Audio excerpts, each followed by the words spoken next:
Hey guys, what's going on? DeltaBot here, and we're back with another episode of Does It Drift, this time with the Alfa Romeo 8C Competizione. Crazy Jedi has been asking for this car for a while, and I was planning on doing it 2 days from now, but this car looks really good, so we're going to do it today, and he's been asking for it for a long time. Well, I say it looks really good, but it's this little part right here. It annoys me. I don't know why. It just does. So you know what the drill is. We are going to tune this and then see if it will drift. So I'll see you back after the tuning.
Alright guys, so here we are at the track with the Alfa Romeo 8C Competizione, and you can see the timers run down a bit. So I've had a little bit of practice with this car, practice in collision avoidance as much as drifting it, and it's actually it's good car, good car. It likes angle. You saw I didn't do any aspiration on it. Normally you'll see me do twin turbo. That tends to have an effect on cars where there is a little bit of lag, and that's the throttle response when you're in boost getting on and off the throttle. What are you doing? Oh, okay. Well, it's a never mind. And if you're under the boost threshold, you're not going to go anywhere. So I actually prefer to drift naturally aspirated or supercharged cars. I don't like the centrifugal supercharger because it just, I don't know, it does weird things with the power band, and this car already looked like it had a really smooth power band. I was able to get enough horsepower out of it for how much tire was on the back. And I didn't want to narrow up the rear tires because, you know, more grip means easier to drift. This car is really controllable. It's easy to drive. It really is easy to drive. This isn't so much a does it drift car, because I already had an idea that it was going to drift, because I mean it's like the perfect size and shape to drift, and it's a sports car, so I never really was in doubt of whether or not it was going to drift. Just how well. I would definitely put it in the ISF bracket.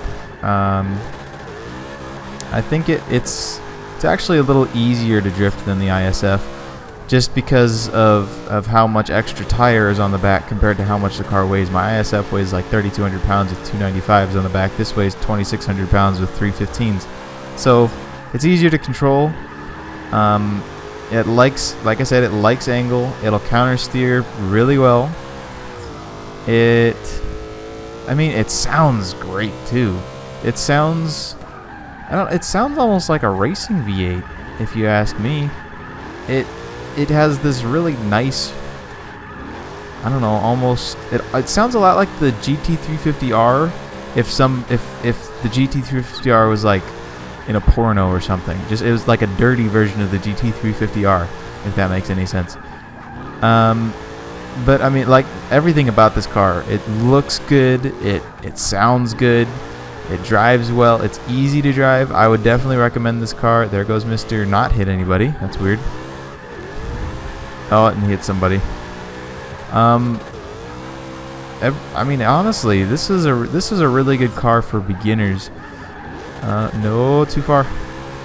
I mean, it can recover from a lot of angle.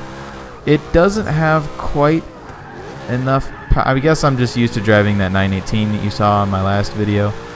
That car will just, it's got so much power. It's like, I don't know, it doesn't care what you do to it. It'll do whatever you feel like doing with it.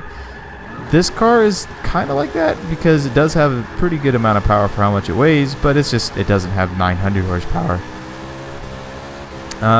But I don't really have much else to say besides that. Okay, what is this, a Hudson? No, I don't see too many people drift a Hudson. He's not I was about, okay, there's Mr. Race Car.